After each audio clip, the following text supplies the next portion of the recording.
歡迎大家收睇 D 料，我係 Andy。咁今次就為大家帶嚟科技 D 料，就係我嘅新玩具 Osmo Pocket 3啊！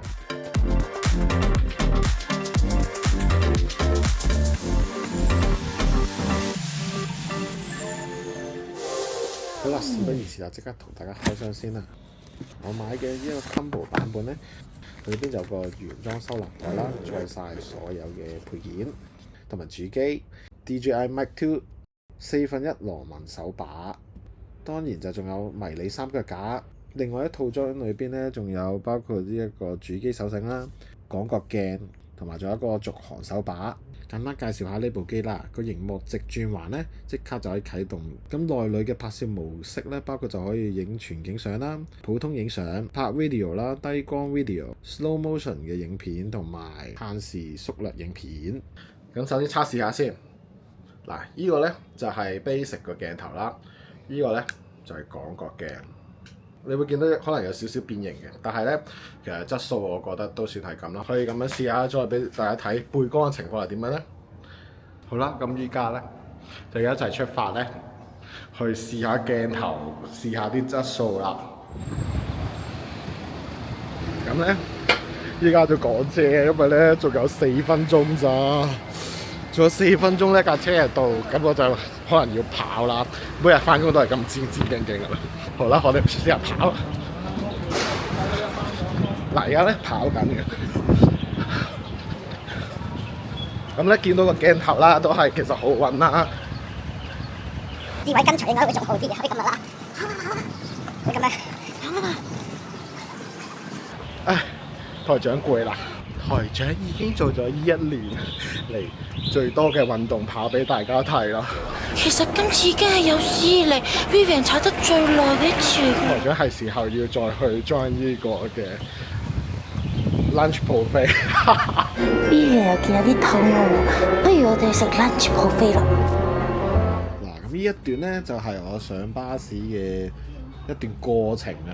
咁大家咧可以睇一睇個畫面咧，就見到個 smooth 嘅程度咧。例如我就咁上樓梯啦，咁上完樓梯跟住，因為要快啲坐低嘛，巴士已經開噶嘛，即刻衝入去嘅情況下咧，你見到個畫面幾 smooth，再到坐低咁樣。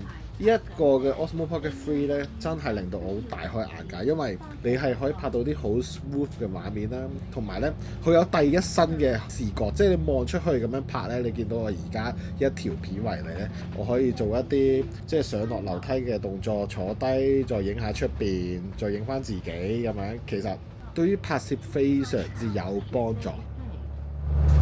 咁咧。一陣咧就拍一段好有 mood 嘅慢動作俾大家睇咧，其實咧真係自己一個揸住啦，都已經咧可以影到好靚好靚。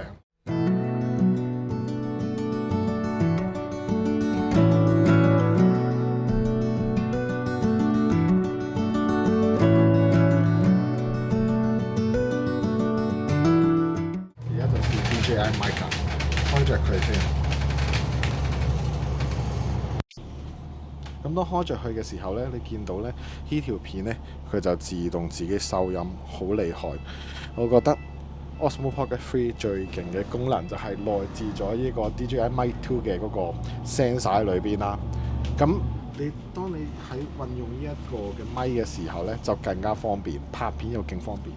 你唔會咧要好麻煩啦，即係你唔會又要落下線先，咁跟住呢個 sensor 接收器又開，咁呢一個嘅收發器又開咁樣，搞完一輪都搞咗好多時間。但係依家你睇下，只要叉咗電，撳着個就可以繼續收。如果我唔想用呢支咪收咧，都好簡單。